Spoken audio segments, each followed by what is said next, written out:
கால்வாய் பகுதிகளை சேதப்படுத்தி வரும் சோலார் நிறுவனம் மீது நடவடிக்கை எடுக்க உத்தரவிடக் கோரி உயர்நீதிமன்ற மதுரை கிளையில் வழக்கு தொடுக்கப்பட்டுள்ளது.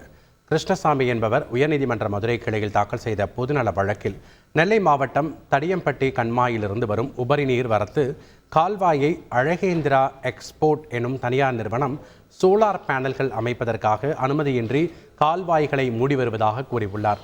இதனால் அப்பகுதியில் 200 ஏக்கர் பரப்பளவில் விவசாயம் செய்து வரும் விவசாயிகள் பாதிக்கப்படுவார்கள் என்று கூறியுள்ளார். சோலார் பேனல்கள் நிறுவப்படும் இடங்கள் அரசுக்கு சொந்தமான நீர்நிலை புறம்போக்கு நிலமாகும் என்றும் ஆக்கிரமிப்புகளை அகற்றி நீர்வழி பாதையை சரி செய்ய உத்தரவிட வேண்டும் என்றும் மனுவில் கூறியுள்ளார். இந்த வழக்கை விசாரித்த நீதிபதி GR சுவாமிநாதன் மற்றும் P புகழேந்தி அமர்வு இது குறித்து பதில் மனு தாக்கல் செய்யும்படி திருநெல்வேலி மாவட்ட ஆட்சியர், மாவட்ட காவல்துறை கண்காணிப்பாளர் மற்றும் தனியார் சோலார் நிறுவனத்திற்கு உத்தரவிட்டுள்ளனர்.